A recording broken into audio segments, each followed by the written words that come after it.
Con Verónica nos conocimos hace varios años. Estudiamos juntas en la universidad, estudiamos relaciones internacionales y desde que nos conocimos hicimos clic y nos dimos cuenta que habían un montón de cosas que nos atravesaban, que nos hacían sentir muy en sintonía, que es una palabra que hemos usado históricamente para definir nuestra amistad.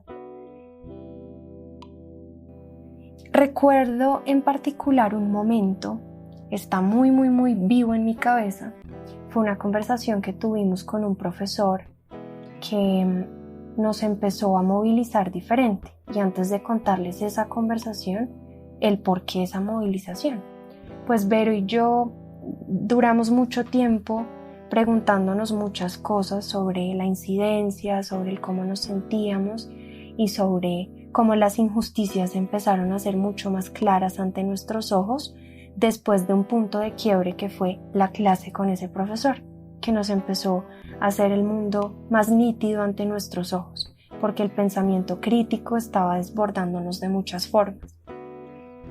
Pues la conversación con este profesor tan querido por las dos, recuerdo que era mucho de nosotras diciéndole: es magnífico ser pensadoras críticas, sentimos como que se nos quitó el velo de los ojos y ahora vemos el mundo con mucha más claridad, pero a veces no sabemos qué hacer con eso, porque se siente grande, porque sentimos que a veces nos desborda y de repente el ver el mundo tan claro también significa el sentirlo mucho más claro, incluido el dolor.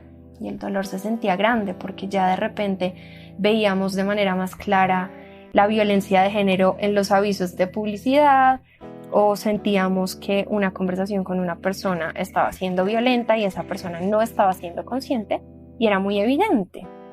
Entonces este profesor nos dice: bueno, maravilloso esto que están diciéndome, porque me lleva a la pregunta de la clave es ¿qué hacen ustedes con eso? Que esas emociones de impotencia, de miedo, de angustia, de frustración no se queden en eso, sino que sean potencia de cambio. Pues bueno, hoy vamos a hablar con Vero, con esta persona de la historia que les acabo de contar. Vero es una amiga, una grandiosa amiga, desde hace varios años.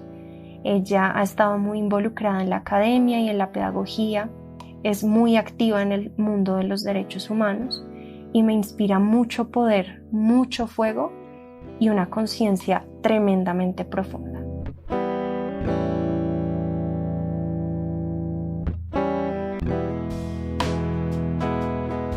Yo soy Alejandra. Y yo Valentina, y esto es Arden los pies. Una casa de historias en donde ponemos el dolor en el centro. Y lo transformamos colectivamente. Bueno, hoy nos convoca una grandiosa conversación entre tres amigas que quieren hablar desde la cotidianidad, pero también desde sus saberes, desde su vulnerabilidad y muchas cosas que las conectan. Entre ellas, algo que nos conecta un montón a las tres personas que estamos acá reunidas es que todas venimos de las ciencias sociales y esto no es fortuito y tampoco es tan arbitrario, para nosotras no lo es al menos, y nos ha hecho conectarnos con lo social, con el entorno social, de maneras muy profundas y de maneras muy sentidas, que nos atraviesan mucho, todo el tiempo, nos sentimos vulnerables, nos sentimos sensibles. Y en distintas ocasiones hemos conversado sobre esto y dijimos: hoy es un gran día para hablar sobre estos temas de manera que se convierta en un episodio de nuestro podcast.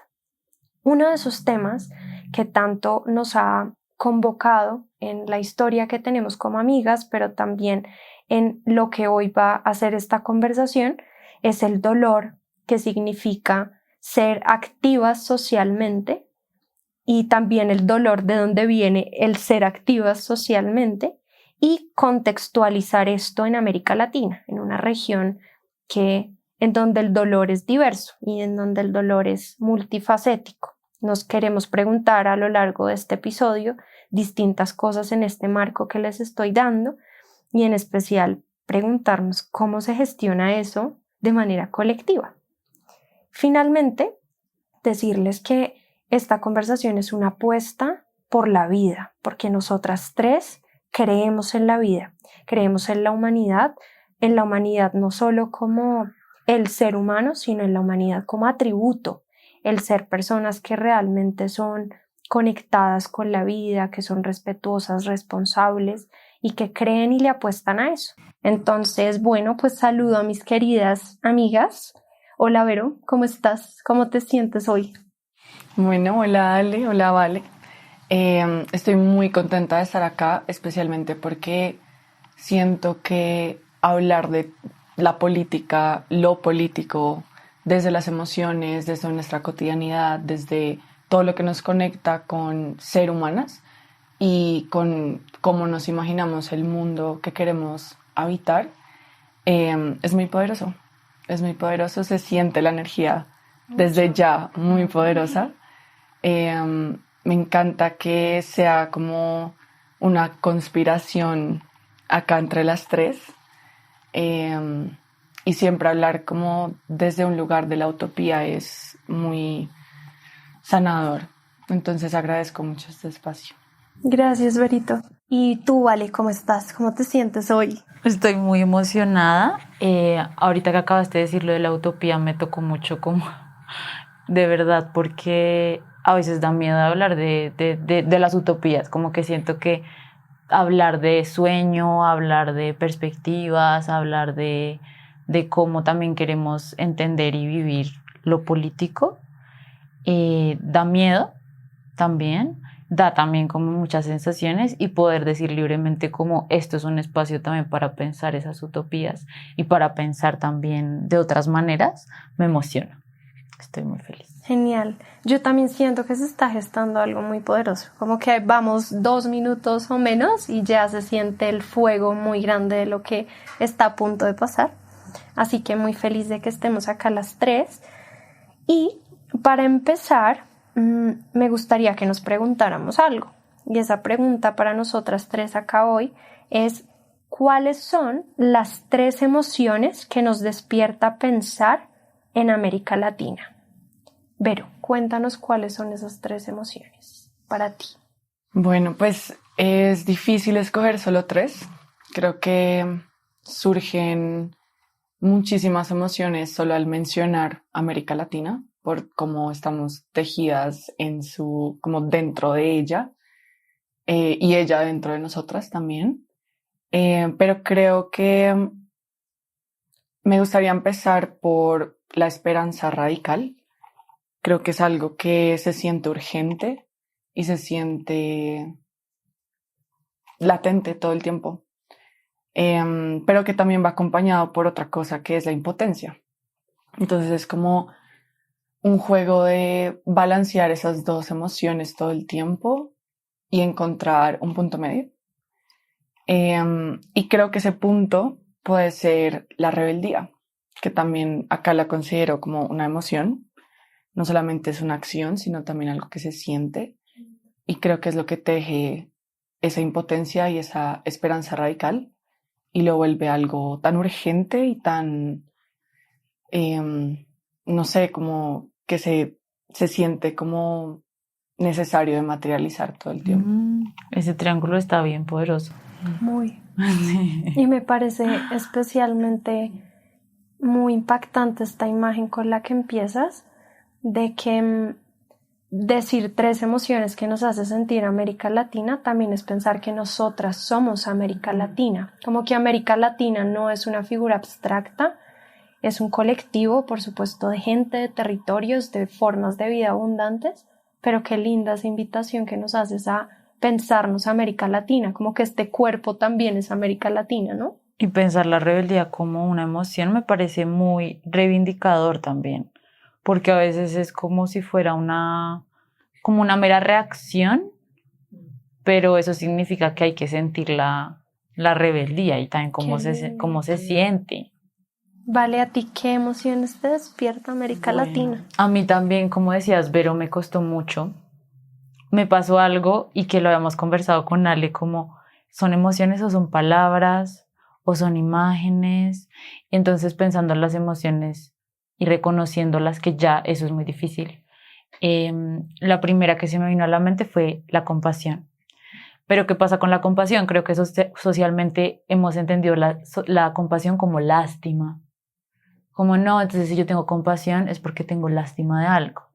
Y estaba recordando cosas que alguna vez vi, y es como la compasión tiene que ver también con la simpatía.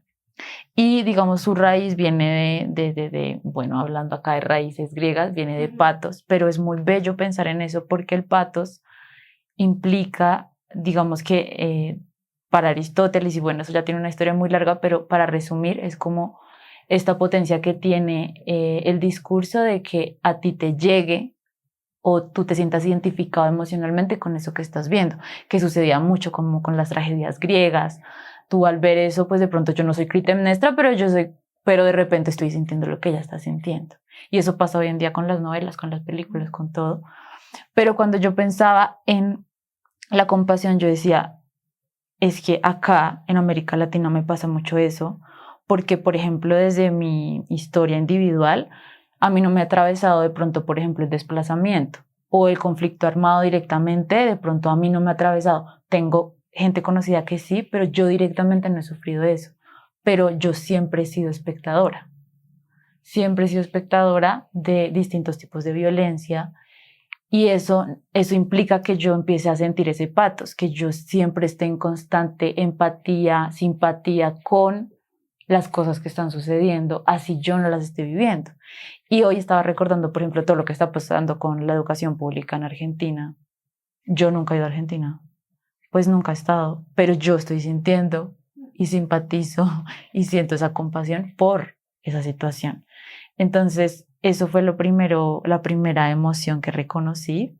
Poderosa. La segunda fue frustración, porque reconozco mucho en mí también como la falta de acción o el poco alcance de mis acciones, y eso me genera frustración con el contexto, pues acá en América Latina, y siento que ya lo he vuelto como identidad también, como esa emoción. Y por último, amor desde el cuidado, y desde el cuidado uno pues de la tierra. Siento que es algo que cuando pienso en América Latina pienso en tierra y pienso en cuidado, pero también el cuidado de los cuerpos que me rodean, y que aunque eso existe en todo el mundo, por supuesto, siento que América Latina tiene como un componente corporal de unión y de cuidado que se siente distinto. Entonces, ese es mi triángulo. Wow, wow. O sea, Muy aquí poderoso. llevamos 6 que suman brutal, ¿no? Increíble. Bueno, pues por mi lado encuentro varias intersecciones con las de ustedes. Se las pongo acá sobre la mesa. La primera es alegría, y esta emoción la pensé mucho en torno a un carácter de mi identidad que es muy importante, y es el ser y reconocerme migrante. Esa constante movilidad humana que atraviesa mi vida de muchas formas me ha hecho en distintos momentos de mi vida darme cuenta desde una perspectiva y desde geografías más externas, o sea, el salir de América Latina, por ejemplo, la alegría tan profunda que atraviesa y que trenza América Latina. Y la alegría representada en todo, la alegría representada en los colores, en la forma como nos comunicamos, en la disposición de las montañas. Y yo creo que, en resumen, esta alegría se puede escribir como vida. Para mí América Latina es vida, la gente se siente viva, la música se siente viva, lo que nos conecta está muy vivo, y creo que somos personas porque constantemente sentimos nuestra vida en amenaza, que también tenemos una conexión con esa vida muy profunda y muy consciente, como que la vida no se da por sentada, y eso me parece magnífico.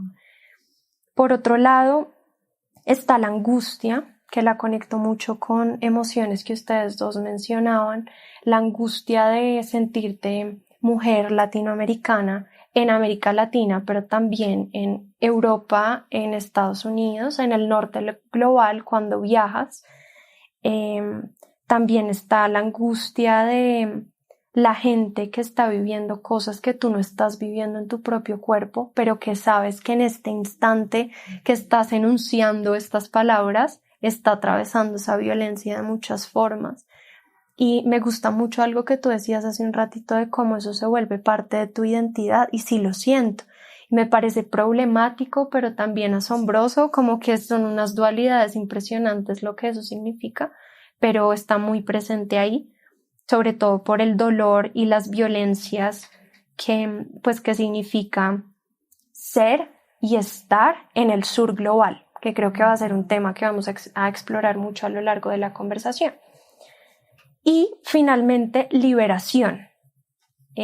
Para mí, pensarme como mujer latinoamericana ya en sí mismo me trae la idea de sentir liberación por muchos frentes, por liberaciones históricas que hemos vivido, por ejemplo, como mujeres, como pueblos, como naciones, por supuesto de maneras muy en niveles que todavía necesitan mucha profundización, pero esta es una región que por muchas vías y de muchas formas ha estado en constante liberación, y que su ejercer y su actuar está muy orquestado por la liberación y por querer la liberación.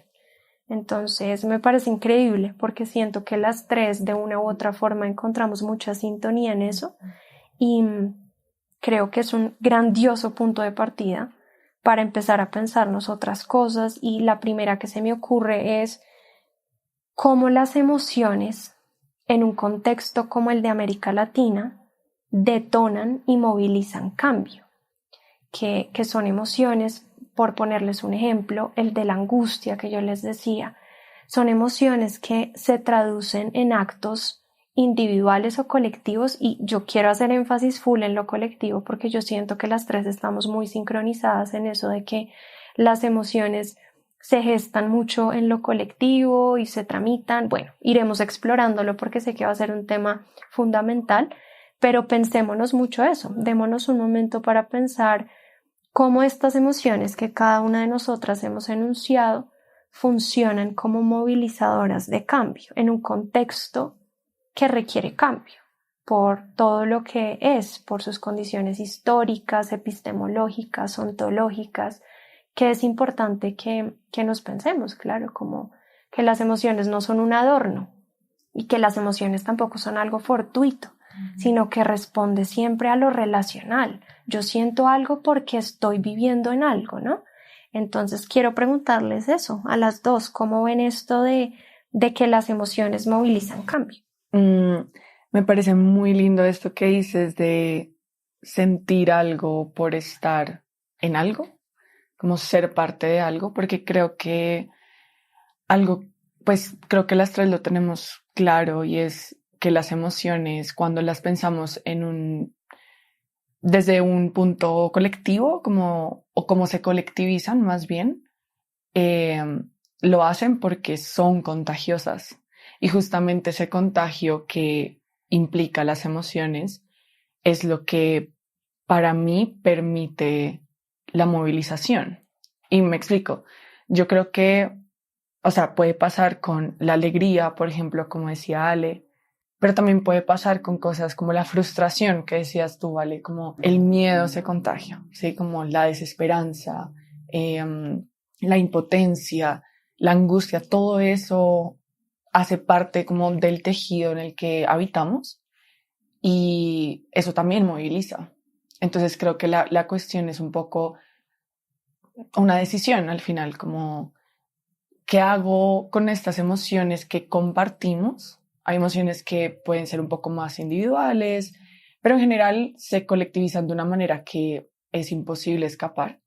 Entonces creo que es una decisión de cuáles son las emociones que queremos como motor de esta movilización. Y hablo de movilización en el sentido más fundamental de la palabra. O sea, no me estoy saltando como las movilizaciones sociales, sino literalmente el movimiento, ¿no? Como hacia dónde voy, qué tipo de cosas consumo, por ejemplo, o qué lugares habito, con quién hablo. O sea, todo eso también hace parte de ese tejido emocional del que hacemos parte. Y eso que dices me hace pensar, porque acá en América Latina pasa algo, por lo menos en Colombia, y es la recursividad, ¿no? Entonces, una persona, por ejemplo, a mí me pasó en un hospital que una señora estaba con la mano vendada, pero era una mujer que se veía muy bien en medio de todo. Y ella entre risa y chanza me dijo, no, es que a mí se me cayó la casa. A mí se me cayó la casa, yo ahorita ya no tengo casa, pero pues ya después vamos a ver qué hacemos. Y en ese vamos a ver qué hacemos es dónde pongo el techo con lo que me encontré, es la recursividad. Y pensando en movimiento, hay algo que yo lo llamo como una dualidad del movimiento, y está este movimiento que como que me hace de pronto pertenecer a una comunidad, me hace de pronto inscribirme en un movimiento, me hace juntarme a un grupo de personas, me hace de pronto buscar de dónde vengo, porque también hay muchas personas que pertenecen a unos pueblos, etcétera, y que se han desconectado, y al reencontrarse, pues encuentran también como una identidad y unos roles importantes. Pero también está la recursividad, que es un movimiento que esconde un montón de dolor y que esconde un montón de vacíos y de falta de presencia también de todo el mundo, tanto del Estado, pero también de todo el sistema en general de una comunidad. Pero detrás de esas cosas que pasan, también es muy doloroso pensar todo lo que hace, por ejemplo, que esta persona se le haya caído de la casa y que entre chiste y chanza, bueno, encontró un cartón y está viviendo en esa situación. Se movilizó, lo solucionó. De pronto algo pasó y construyó algo nuevo, o algo, no sé, casualmente encontró un material y ahora tiene una casa y cualquier persona la ve y la ve normal. Pero esos movimientos también como cuando hablábamos del ardor de los pies en otro episodio, que es como, ya me tocó moverme aquí porque es que no hay otra opción.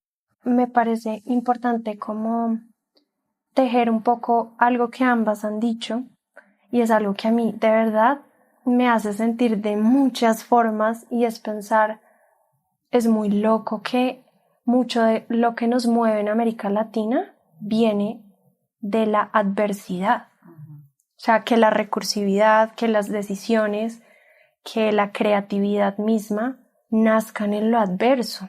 Y es una cosa que genera muchas sensaciones, porque por un lado tú dices, es muy evidente cuando tú tienes una conversación con una persona no latinoamericana, sobre todo el norte global, cómo sus límites están tan marcados y cómo muy poco explora por fuera de esos límites, en situaciones de privilegio, en situaciones donde no tiene que pensarse ciertas cosas.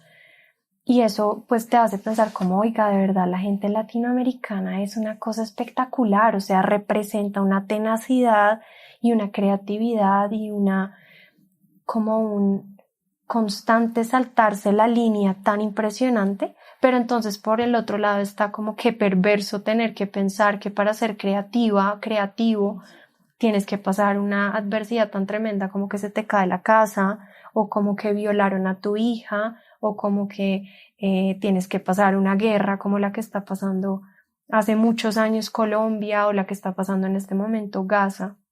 Es difícil porque te hace pensar muchas cosas como súper dialécticas, ¿no? Como por un lado la luz, por otro lado la oscuridad de la que tanto hablamos en este podcast, ¿no? Como ese dolor que tiene tantas caras. Entonces sí, pues me parecía importante como hacer ese link súper poderoso que ambas traían a colación. Y por otro lado lo conecto como reencauzando un poco la conversación hacia donde tú, Vale, nos proponías, con una frase que escuché hace poco de Gloria Anzaldúa, que es una escritora, fue una escritora chicana maravillosa, súper invitadísimas todas a leerla. Decía, la experiencia de la opresión es una experiencia de extremo desequilibrio. Entonces esto te hace pensar como, claro, esa creatividad, recursividad, las decisiones que tomamos todo el tiempo a partir de las emociones, surgen en el desequilibrio, y en un desequilibrio que no es gratuito, en un desequilibrio que ha sido producido por la opresión, por una opresión además histórica, ¿no? Porque no podemos pensar que lo que vive América Latina actualmente es una situación fortuita tampoco, como, uy, la gente por allá subdesarrollada, que pasa mucho, Creo que a las tres acá nos ha pasado y lo hemos conversado en distintas situaciones, que la gente a veces, no sé, por ejemplo, a mí me pasó en Austria que una persona me preguntaba como, pero o sea, ¿cómo rayos Colombia lleva en un conflicto armado de más de 50 años? O sea, ¿cómo es eso posible? Y era una pregunta muy genuina, pero también te muestra como esos límites de pensamiento hasta dónde se llegan, ¿no? Entonces, me parece importante como que nos pensemos a propósito de esto, el desequilibrio como uno de esos principales detonantes de lo que nos mueve, como estamos desequilibrados, cómo nos salimos del desequilibrio y cómo encontramos balance. Esto está ardiendo, cómo nos salimos, cómo corremos, nos están ardiendo los pies, sí. Cómo hacemos para movernos y cómo hacemos para encontrar un mínimo de dignidad de vida, porque acá a veces se mueve con mínimos, o sea, América Latina es de mínimos y los máximos nos los damos de otras formas, pero el mínimo es ¿cómo hago para salir de esto? Y eso sacude, ¿no? De muchas formas. Eso es muy cierto, pero además como que sí, esa digamos es la gran pregunta, cómo salir de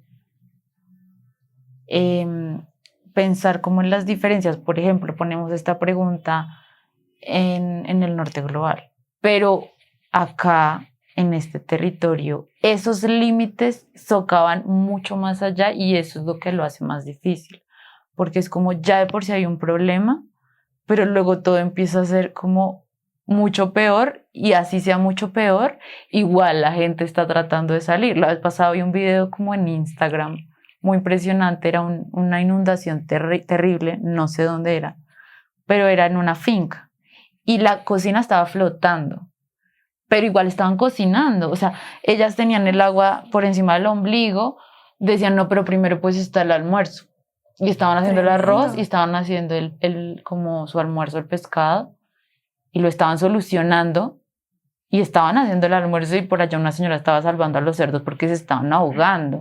Entonces yo decía, claro, ellas, digamos, en este contexto están solucionando ese problema, y si esa misma pregunta la ponemos en otro territorio, como que así sea la misma pregunta desde un problema, así sea la misma de te están ardiendo los pies, este territorio ya marca una diferencia. Así nos hagamos la misma pregunta, pues hay un abismo. Eso me hace pensar un poco en que, pues escuchándolas a las dos, que muchos de estos actos como recursivos, inmediatos, son así porque nacen de una necesidad, ¿no? Una necesidad inmediata de seguir viviendo y no de como pausar, porque no se puede, ¿no? O sea, no es una opción pausar la vida mientras arreglo mi casa, exacto, mientras saco el agua de la cocina, exacto, no es una opción. Exactamente. Y esa necesidad de lo urgente creo que nos dice mucho también de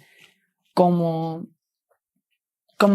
existen diferentes caminos para canalizar las emociones, por ejemplo, y que muchos de esos caminos no son ni siquiera decisiones, sino el resultado de nuestras circunstancias.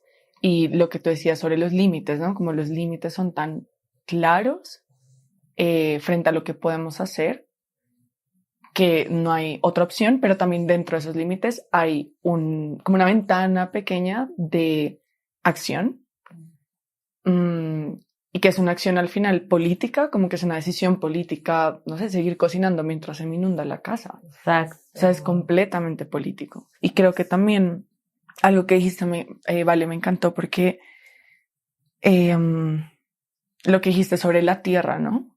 Como que nos arden los pies acá, no en otro lugar, no en el norte global, no en otro país, en otra historia. Y es un poco pensarse que nuestra historia, nuestras historias más bien, están inscritas en nuestras identidades, en nuestra genética, en nuestras acciones, en la forma en la que sentimos también. Y eso no lo podemos deshilar como tan fácilmente.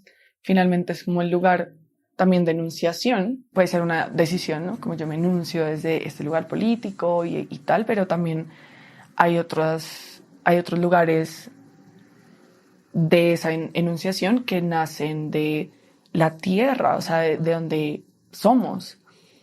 Y que por más que nos vayamos, por más que nos pensemos otras cosas, hablemos otros idiomas, usemos otra moneda, esa historia está inscrita en nosotras.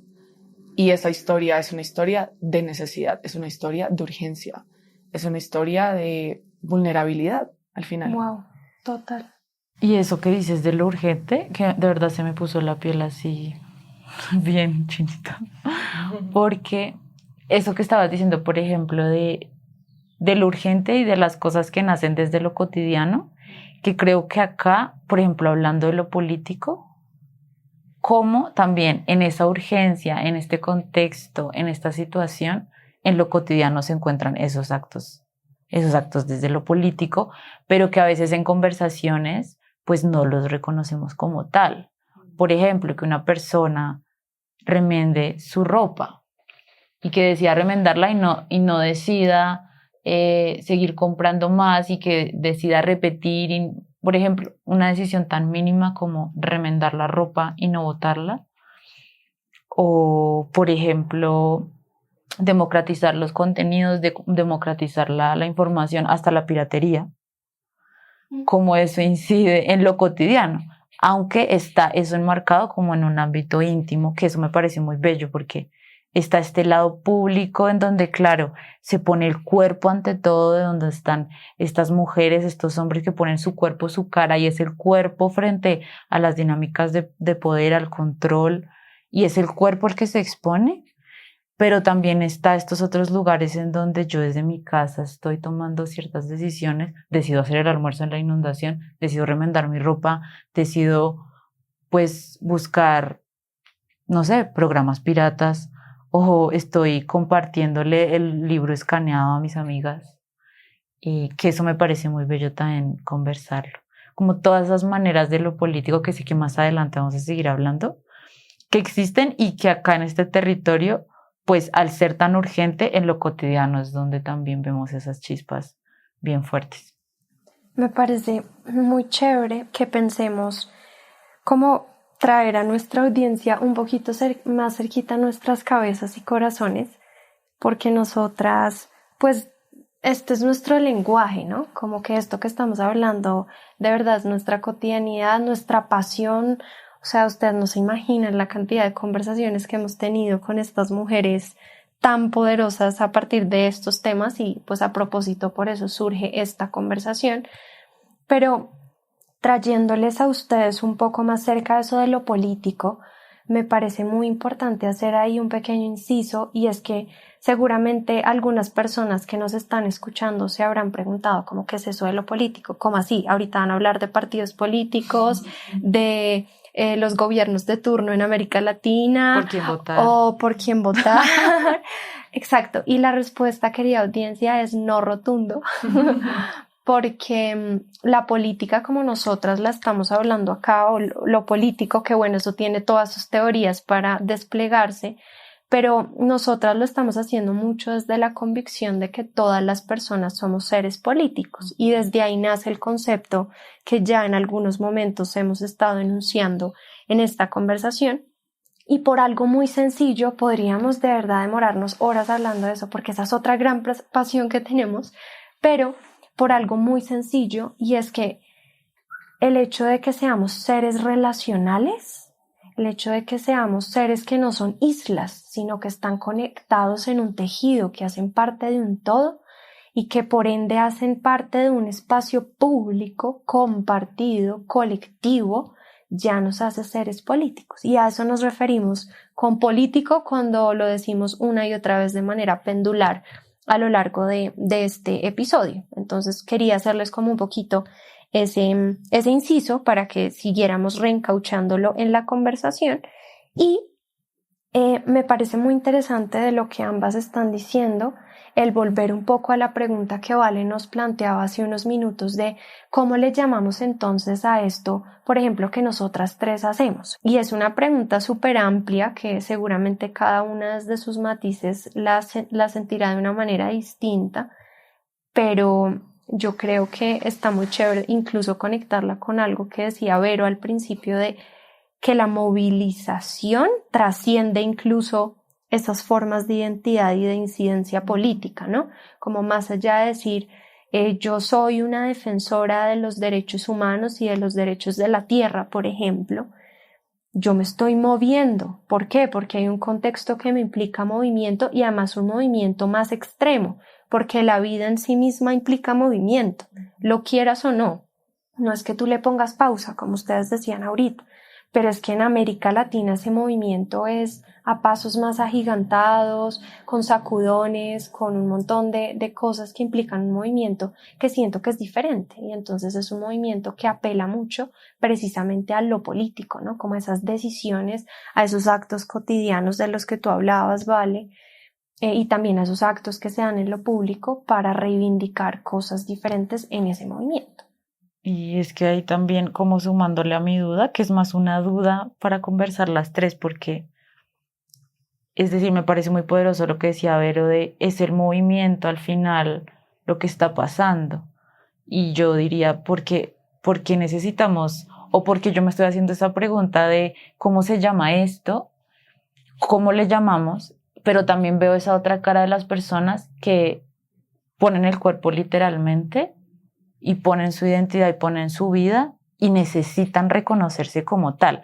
Y ahí es cuando, por ejemplo, yo, no sé, en mi cotidianidad decido hacer algo al respecto y que yo me enuncie, por ejemplo, como activista cuando yo realmente no estoy poniendo el cuerpo ahí y que otra persona lo está poniendo y esa persona la puedo reconocer como, no sé, activista, defensor, líder, porque ahí también está esa otra parte de cargo estas emociones, las estoy cargando, pero me voy a enunciar desde acá porque esto me genera a mí una identidad y se supone una protección distinta o un lugar distinto en lo social. Y son preguntas que me hago también porque me cuestiono mucho mi espacio y mis actos políticos, porque yo reconozco mucho que me falta mucha acción, pero también me pregunto cómo podemos también conectarnos más con eso desde lo cotidiano, teniendo en cuenta que están esas otras personas afuera poniendo su cuerpo y su cara. Y es eso de como de reconocer como la incidencia, que me parece una buena forma de llamar esa amplitud también de movilización, ocurre todo el tiempo. O sea, ocurre en el marco de lo privado, pero también en el marco de lo público, y me parece súper chévere eso que acabas de decir de cómo incluso ponemos en conversación ambas cosas. Cómo pongo en conversación el que yo, por ejemplo, sea una mujer que hace incidencia a partir de la escritura o a partir de la pedagogía, y que hay otra mujer en algún otro lugar que ni siquiera es tan remoto, a unos kilómetros, metros de distancia, que se enuncia como líder comunal, por ejemplo. Eso está muy interesante y trae muchas preguntas. Yo creo que más que respuestas, porque es como, sí, wow, o sea, y incluso algo que esto me está suscitando en este momento es como esas luchas a veces tan innecesarias o peleas más bien que tenemos entre esos dos mundos, ¿no?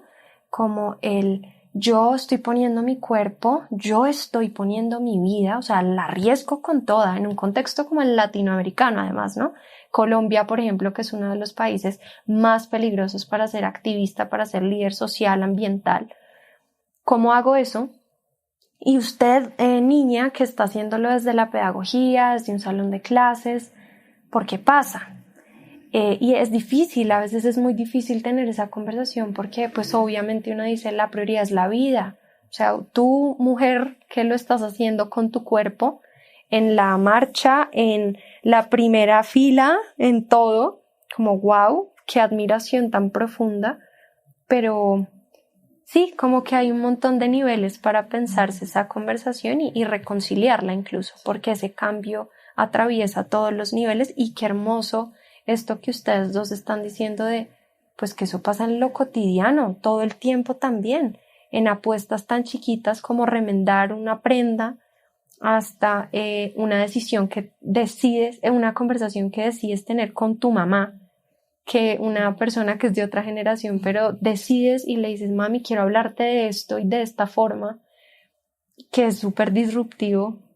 Muy interesante, ¿no?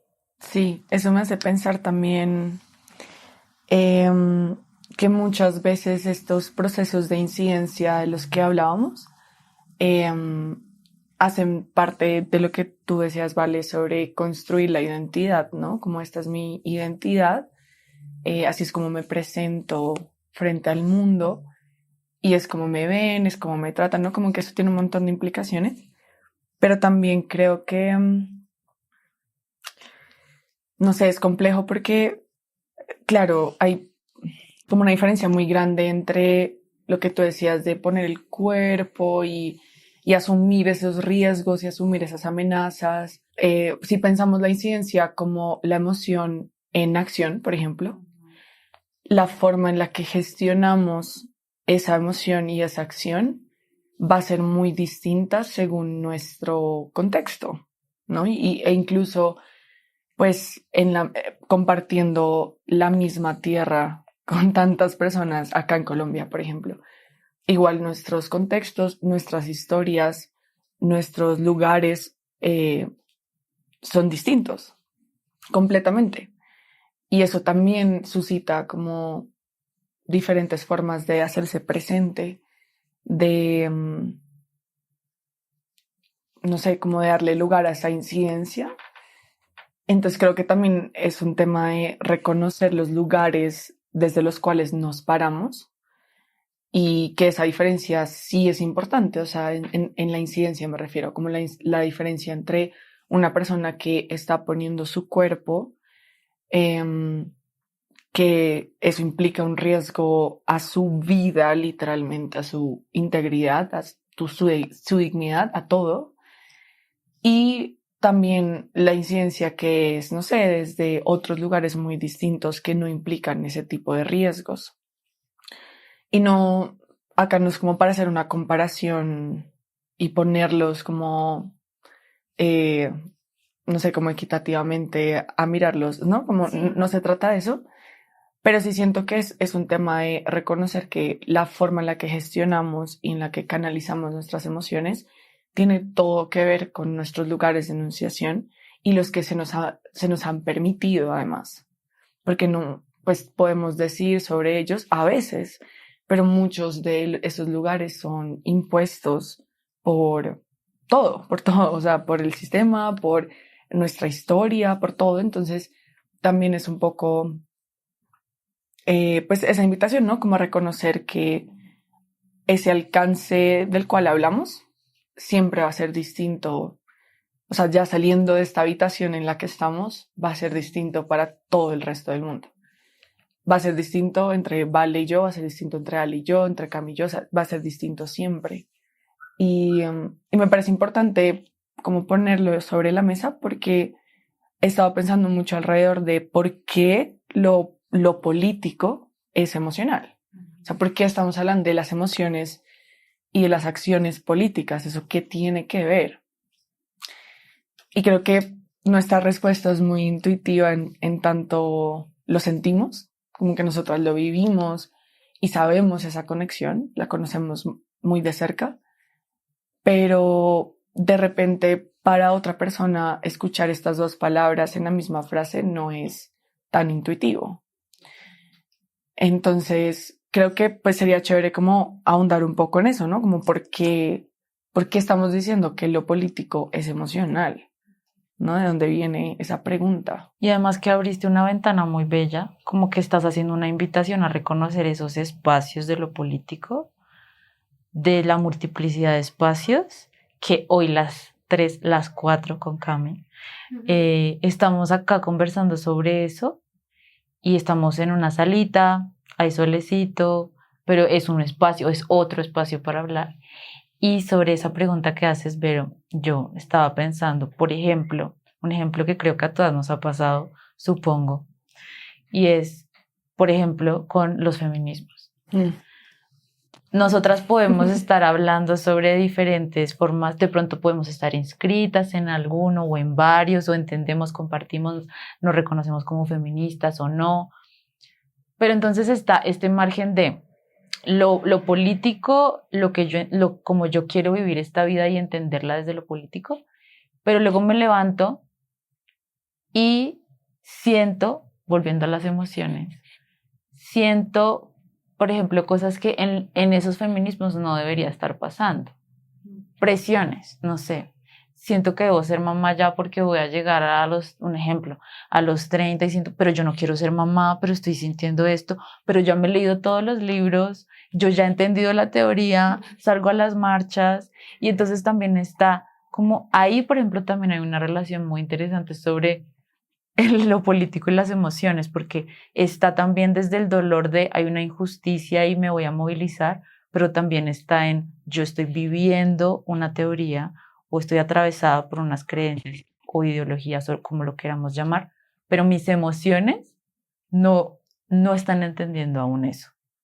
Y eso es un camino muy doloroso, porque uno es como, pero es que yo ya la leí, es que yo creí que ya había entendido eso, pero hoy amanecí y siento que tengo que igual suplir ese rol como mujer XX. Como esa lucha tan perpetua que existe entre la intelectualización de la vida y el sentir la vida en sí misma y ya. Yo creo que esa ha sido una de las cosas que más nos ha unido a Vero y a mí, que somos amigas hace mucho tiempo.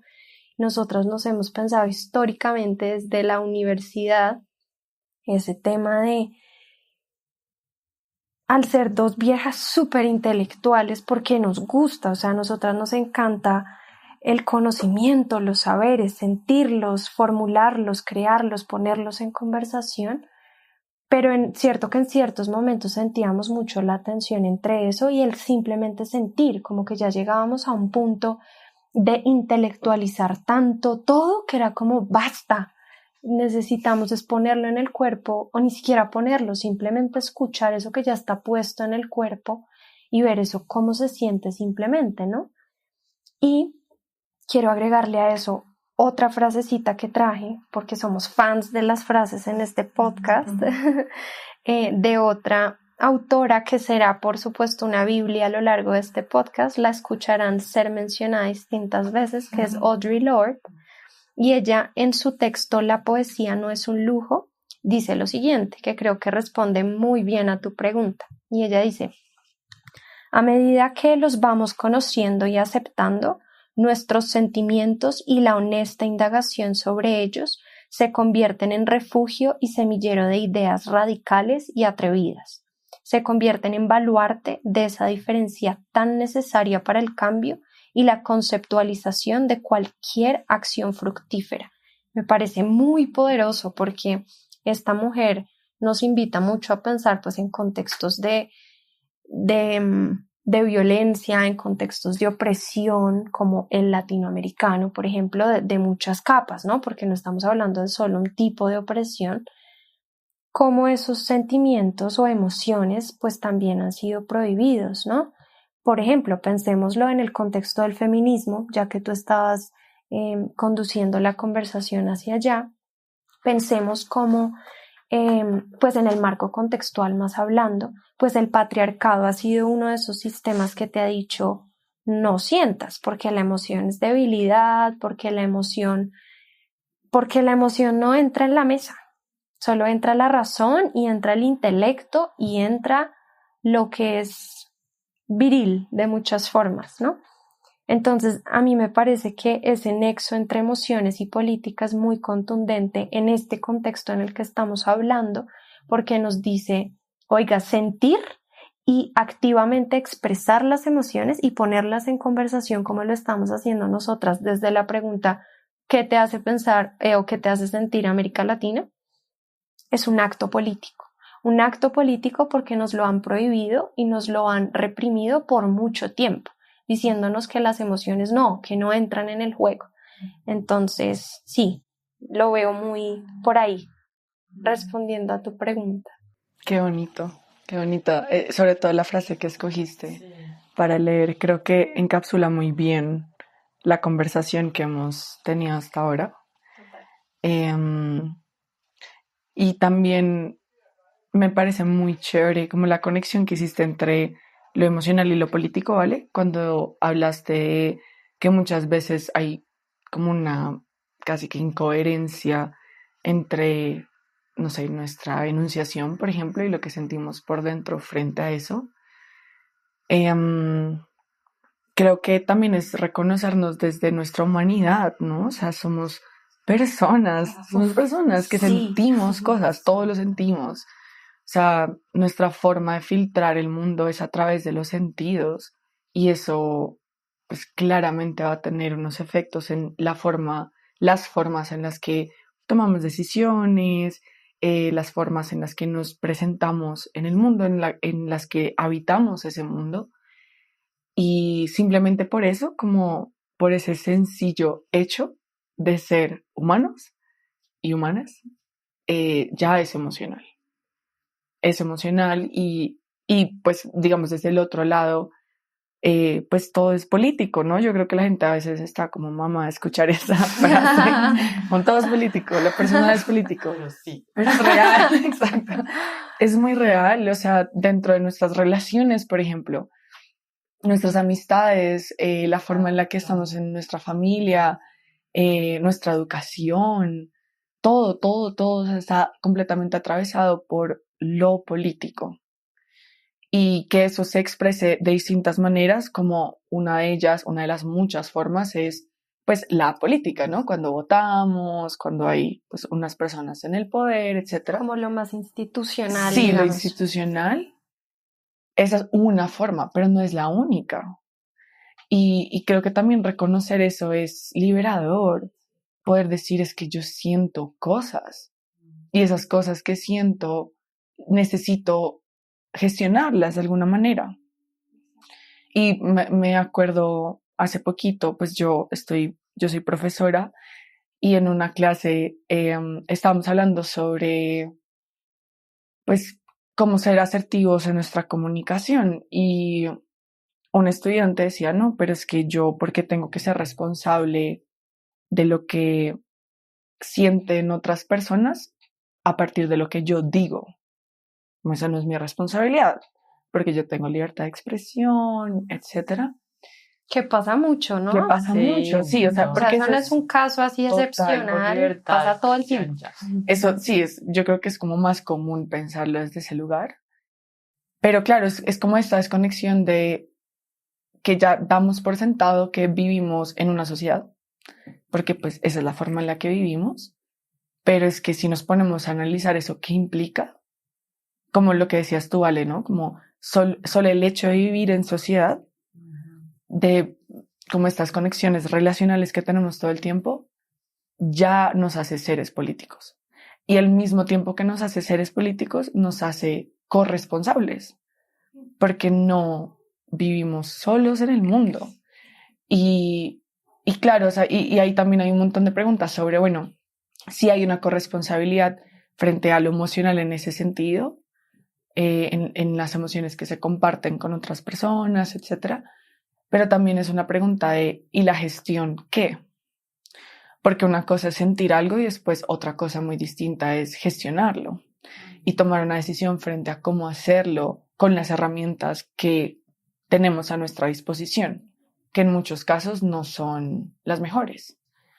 Entonces, creo que, o sea, yo sí creo que hay una corresponsabilidad en la gestión, pero también pues ahí hay un montón de preguntas, ¿no? Como, pues así como hay una corresponsabilidad, la responsabilidad que yo llevo sobre algunos aspectos de esa gestión, pues al final afecta a otras personas, ¿no? O sea, la manera en la que yo decido canalizar mis emociones va a tener un efecto real en la gente a mi alrededor, en mi entorno inmediato.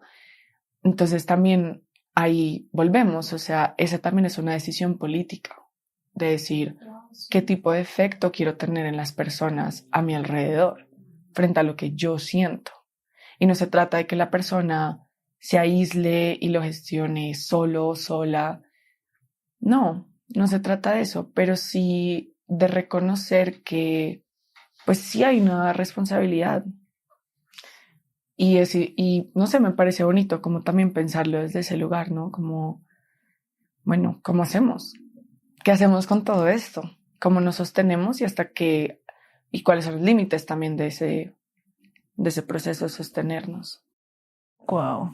Sí, muy potente, hilándolo un poco con lo que la cita que leíste, Ale, como la gran pregunta de cómo gestionar las emociones, sí, que ya de por sí esa sola pregunta es enorme, sí, pero además enfocándola frente a lo político es más retadora, y por lo que también estabas diciendo, Vero, como es que somos humanos, y si somos humanos y lo político está, pues esas dos cosas viven y conviven constantemente.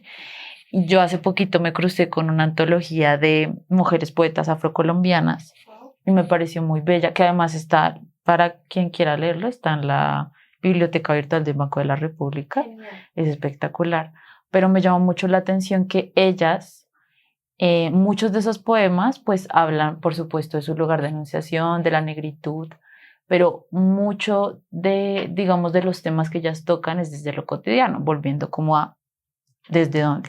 Y desde lo cotidiano, pues reivindicaban también sus identidades y su cuerpo. Hablaban mucho también como de su color, de qué significa su pelo, y son formas o sea, obviamente esto es una lectura mía propia, pero sí como eso también ayuda a gestionar un montón de situaciones y de olvido que existe, o sea, el hecho de que unas mujeres se sienten a escribir. Esto no es, por ejemplo, hablando de poner el cuerpo, no se pone el cuerpo literalmente, pero se está poniendo el cuerpo en las palabras y literalmente sus poemas es sobre su cuerpo. Entonces sí se pone el cuerpo y sí se están gestionando y se habla de sus emociones y de cómo se sienten desde la desigualdad y etcétera, pero desde la poesía. Entonces también me parece muy chévere pensar desde el movimiento y pensando en la gestión emocional, cómo a veces la creatividad literal pues termina siendo un canal, uno de los canales posibles, por supuesto no es el único, pero uno de los canales para decir, me estoy sintiendo de esta manera. O sea, unas mujeres afrocolombianas se están sintiendo de muchas maneras y lo van a poner en palabras. Su cuerpo lo ponen en palabras y es totalmente válido y muy reivindicador también para ellas.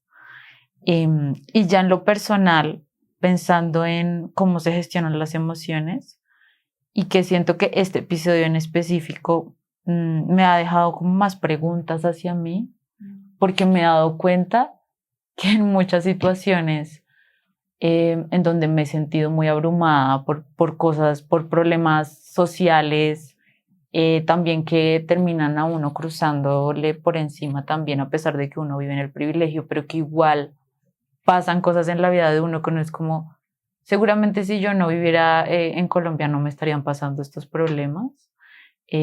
Hace poco tuvimos una conversación con unos amigos sobre, por ejemplo, los convenios de relaciones internacionales, cómo eso puede afectar el futuro de una persona y que no te acepten o que no puedas hacer un trámite tan fácil como otras personas, porque algo en tu país no tienen ese convenio, entonces tienes que hacer otro trámite y de pronto no puedas, o sea, tantas cosas que pasan. Y que, perdón, te interrumpo, que Sí. eso no es fortuito tampoco, ¿no? O sea, para también traer a la audiencia eso, hablando de traer, me encantó lo que dijiste del patos al principio, eso es una respuesta a la condición histórica y social y todo lo que se imaginen de lo que es ser de Colombia y de América Latina, porque hay gente que muy probablemente ni siquiera tenga estas conversaciones en su radar, pero el hecho de un montón de opresiones que vivimos, que han sido gestadas y vienen siendo gestadas desde la colonia, pero que se han ido actualizando de muchas formas, tanto interna como externamente, hacen que hoy en día, siglo XXI, año 2024, nos tengamos que seguir estresando un montón por sacar una visa para irnos a estudiar, o que cuando estás cruzando un aeropuerto te detengan de manera muy específica a ti como colombiana, porque todavía asocian la colombianidad, si se puede decir así, con Pablo Escobar y piensan que tienes cocaína en tu maleta. Cierro mi paréntesis. Total, y cómo se gestiona. Eso es de lo cotidiano también, ya pensando en lo personal. Y es que eso me dejó pensando, pero, o sea, yo era como, claro, creo que yo nunca me he sentado realmente a decir, esto que estoy sintiendo viene también de un montón de cosas alrededor de lo político, y que a veces uno cree que no, pero tiene todo que ver. Hay un día que uno tiene sí, o sea, uno está por el piso y es porque, por ejemplo, cuando se incendiaron los cerros, Claro. yo estaba anímicamente, me afectó muchísimo. Claro, además tú abres la ventana de la casa y lo primero que ves son los cerros incendiándose. Y la frustración de uno que hace. Claro, hay muchas mini acciones, pero al final, como que uno lo que quisiera es apagar eso inmediatamente. Y es como una metáfora de las emociones en lo político, como que no lo puedo apagar porque es más grande que yo. Wow. Me gusta mucho. Uy, todo lo que han dicho, me siento súper inspirada. Quiero detenerme un momentito en algo que dijiste ahorita sobre ese nexo que tú empiezas a notar entre lo que te pasa a ti en tu cuerpo, en ti misma, en tu individualidad y cómo empiezas a ver conexiones con el mundo externo. Me hace pensar en algo increíble que he estado gestando en mi cabeza en las últimas semanas después de asistir a un taller sobre democracia en América Latina, y la tallerista decía: uno de los problemas de la gestión o de la escasa o nula o problemática gestión emocional en América Latina es que creemos mucho en el discurso del voluntarismo, el que quiere puede, y entonces esto me pertenece a mí y me toca a mí gestionarlo. Y hoy en día, pues digamos que nos vemos muy enfrentadas y enfrentados a realidades un poco más cercanas que tienen sus virtudes y también sus oscuros, como por ejemplo lo es la terapia psicológica, pero mucho de eso, por ejemplo, también pasa por preguntarse qué importante yo gestionarme a mí como persona, pero también entender que esta gestión pasa por cuestionar mi entorno y que lo que me está pasando en mi cuerpo no es algo que solo viva dentro de mí o que haya nacido dentro de mí. Y esto me parece chévere pensarlo en muchos contextos, claro, como en el entorno social, político, cultural donde vivimos, pero también incluso en el familiar. O sea, pensemos cómo el tema genealógico pone mucho en conversación esos dolores, esos traumas, esas experiencias, y las transfiere cuerpo a cuerpo, mente a mente, corazón a corazón. Y eso es increíble cuando se habilita, y creo que nos lleva mucho a la reflexión de lo colectivo. O sea, cómo el hecho de que el dolor como tema central de este podcast nazca en lo público o en lo colectivo, significa que también gestionemos ese dolor desde lo público y desde lo colectivo. Y aquí yo suelto una idea, volviéndolo también muy personal en la conversación. Yo creo que este tipo de cosas, como un podcast, una tertulia entre amigas, es una forma de transformar ese dolor de manera colectiva, de ponerle palabras a algo que tú estás sintiendo y que de repente te das cuenta que no estás sola y que también hay otras personas que lo sienten y que lo logran bajar a algo y poner afuera. Me encanta esa metáfora de poner afuera lo que está adentro, porque adentro a veces eso alcanza un límite y a veces te sientes como ya no puedo más, o sea, me desbordo, ya no sé cómo sentir esto, ya no sé qué hacer con esto. Pues una invitación es póngalo afuera, y póngalo afuera conversando, póngalo afuera en terapia, póngalo afuera en un parque, póngalo afuera conectándose con la tierra. Y esta es una reflexión con la que quiero cerrar este pedacito, y es: cuando yo pienso en lo colectivo no pienso solo en lo humano. Me parece muy poderoso que pensemos esas tecnologías que ya existen en la tierra y en otras formas de vida con las que también nos tenemos que sincronizar. O sea, sanar el dolor no pasa solo por sanarlo de manera humana, sino también por escuchar a nuestra agua, por escuchar a nuestras montañas, por escuchar a nuestros animales, por escuchar a las raíces de los árboles que también son pies. Y eso cambia la conversación del cielo a la tierra, y te das cuenta que el dolor no es solo antropocéntrico, que el dolor vive en la tierra misma y que por vivir en la tierra también hay que transformarlo con la tierra. Y que todo lo que eso significa. Es esperanzador pensar que lo colectivo no solo está que necesito llamar a mi vecino, sino sí. que es como, no, pues voy a salir, me voy a quitar los zapatos y voy a caminar descalzo un Qué rato. lindo, wow. Porque eso también siento que abre como una oportunidad, como más opciones, como que es, ok, claro, estamos en la palabra, este podcast es el resultado también de eso, y en lo personal muchas veces una conversación me ha salvado en muchas cosas, pero también lindo pensar esos otros colectivos. Uf, me encantó todo lo que acabas de decir, Ale. De verdad me siento como conmovida con todo eso. Porque también es bonito pensarlo así, que podemos transformar el dolor al compartirlo, ¿no? Y compartir eso, lo que tú decías de sintonizarlo con otras formas de vida, con otras personas. Y también yo creo que eso es un ejercicio muy poderoso porque nos damos cuenta como en ese reflejo. Por ejemplo, una psicóloga una vez me dijo que las relaciones son como espejos, ¿no? Entonces como que ves reflejadas muchas cosas de ti, de tu emocionalidad, pero siento que no solamente se queda en relaciones que hayamos ya construido, sino en general como la relación que tenemos con nuestro entorno, que vemos reflejados dolores, angustias, miedos, pero también alegrías, esperanzas, que nos damos cuenta que no viven solo en nosotras, no viven solo en nuestro cuerpo, sino que también viven en otras personas, viven en la tierra, en el agua, en tantas cosas. Y cuando reconocemos que todo eso está conectado, es cuando podemos realmente como entender que somos parte de un todo, ¿no? Como que somos parte de un tejido. Y eso es profundamente político, pero también es profundamente hasta espiritual, siento. Sí. Pero me parece muy bonito reconocerlo así, como reconocernos en otras personas, reconocernos de otras formas, vernos, realmente vernos y ver que ese dolor que tenemos tiene formas de salir, de canalizarse, como lo que tú decías de la creatividad, pero es un tema de compartirlo y dejarlo ahí puesto. Qué Es muy lindo. bonito.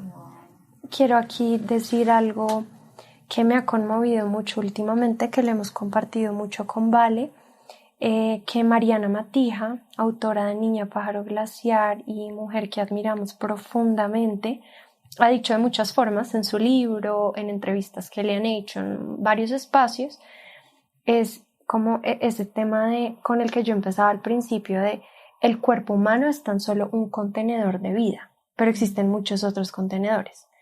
Está el contenedor en forma de gato, el contenedor en forma de montaña, en forma de glaciar, etc. Y me parece muy lindo cuando ella dice, así como yo soy Mariana, yo también puedo ser mi gata. Entonces, así como yo soy Alejandra, yo también puedo ser los cerros de Bogotá que estuvieron quemándose y que se sintió brutal. Cuando ardían los cerros, ardía mi cuerpo. Yo también puedo ser Colombia, que es tanto alegre como difícil, etcétera, etcétera. Entonces, qué lindo eso porque te ayuda a trascender los límites de tu propio contenedor y reconocer que la vida no solo habita en tu cuerpo, sino en otros contenedores, pero también a honrar tu propio contenedor, porque yo tampoco creo que se vuelva algo súper abstracto de negar la individualidad y muerte al neoliberalismo, sí, 100%, pero es como, pues sí, o sea, la individualidad no solo es sinónimo de liberalismo, porque creo que así se piensa mucho desde la academia, ¿no? Pero pues honrar tu cuerpo y honrarlo por el simple hecho de que es un contenedor de vida y eso se manifiesta de muchas formas, en cuidado, en amor, en protección, etc. Eso que acaban de decir ambas me parece un gran cierre, de verdad, y una invitación que hacen también como a observar, porque a veces realmente uno no se detiene como a ver esas otras personas, esos otros seres, esos otros devenires que existen y que es una gran invitación de este episodio. Yo siento que dejamos, por lo menos para mí, tengo muchas preguntas todavía, tengo muchas reflexiones, pero siento como el pecho calientito después de la conversación. Me encanta. Yo quiero que cerremos, Vero, con una pregunta que le hacemos a todas nuestras invitadas e invitados y es maravilloso, es increíble. Sí, siempre el como ejercicio que es poderoso. detona cosas lindas. Sí, y la pregunta es para ti, Verónica, ¿qué significa que ardan los pies? ¿Qué imágenes te trae a la cabeza? Intuitivamente hablando, ¿qué significa que ardan los pies para ti? Me llegan dos cosas. La primera, y es lo que hemos venido hablando desde el principio, y es la idea del movimiento.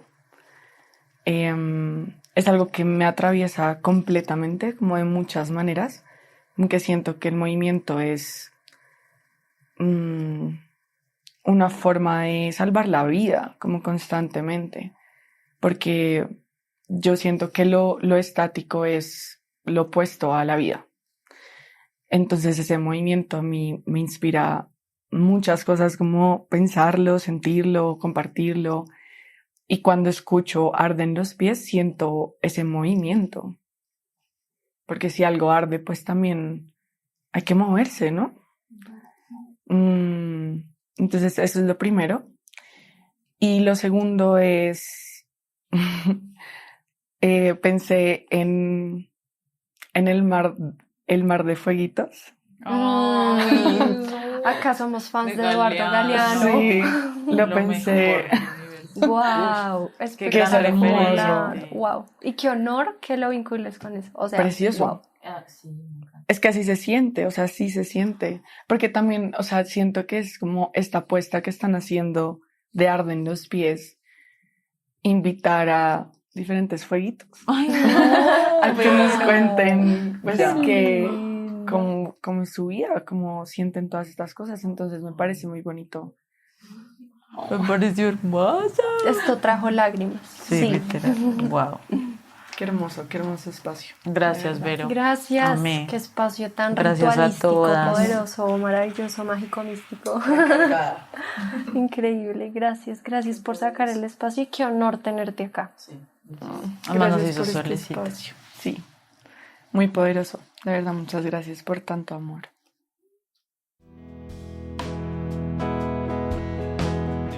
Este episodio fue realizado a varias manos. En la dirección, narración e investigación, Valentina Rodríguez y Alejandra Moreno. En la fotografía y diseño gráfico, Juan Camilo Suárez. En la producción sonora, Daniel Guerrero y Camila López. Música original, Nicola Kesla. Si te arden los pies y te gusta lo que hacemos, te invitamos a que te sumes a nuestra comunidad en Instagram, donde puedes encontrarnos como Arden los Pies. Gracias por escucharnos.